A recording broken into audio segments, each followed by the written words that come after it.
लग रहा है लोग कि नैन छुरी से कटारी हो गए कि रूप के दुनिया पुजारी हो गए।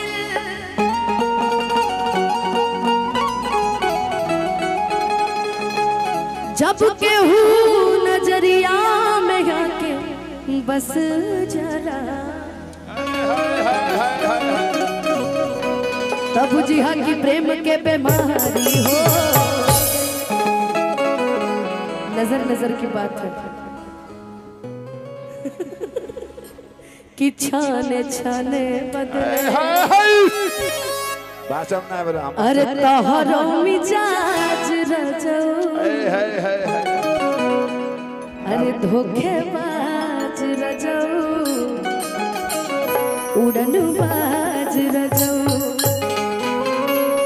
लगता कि रहुआ किटी पार्टी करके आइल।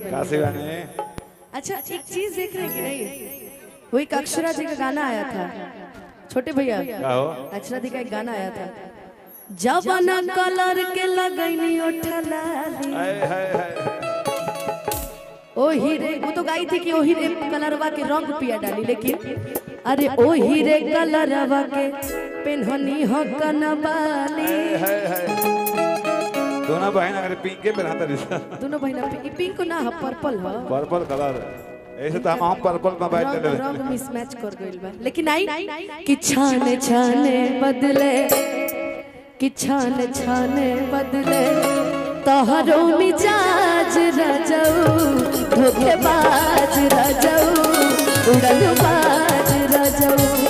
छाने छाने बदले तोहरो मिजाज रजो धोखेबाज रजो उड़नबाज रजो।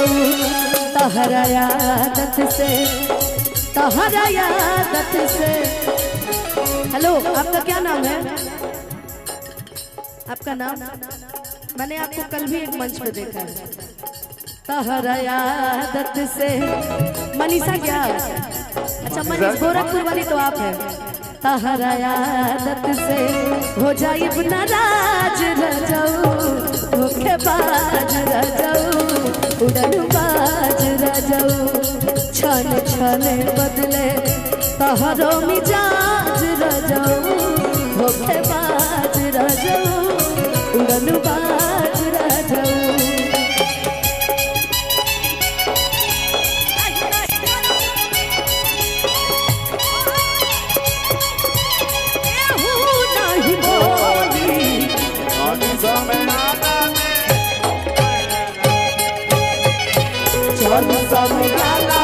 आज तोहरा चलते गोली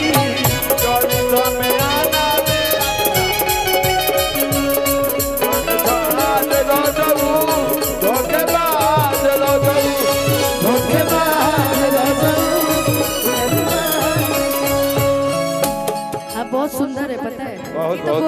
ये तो गोरखपुर की है, तो ये ऑलरेडी सुंदर है। गोरखपुर के लोग सुंदर होते ही है। यो नहीं कहिया मनीषा के पितियात बहन। हाँ तो आदत यही है। कौन सा एक गाना आया है ना भैया, मुन्ना भैया, कि मुंह मारे वाला में हरी के जात नहीं के न तो लइका पटावल बड़ी बात नहीं के। क्या करिएगा, लेकिन आप सच में बड़ी अच्छी हैं और बहुत अच्छी सुंदर है। दोनों बहना से पितियात बहन है। घर भर के जिम्मा सैया अरे हमारे कपार बा अरे देह में बदौर देने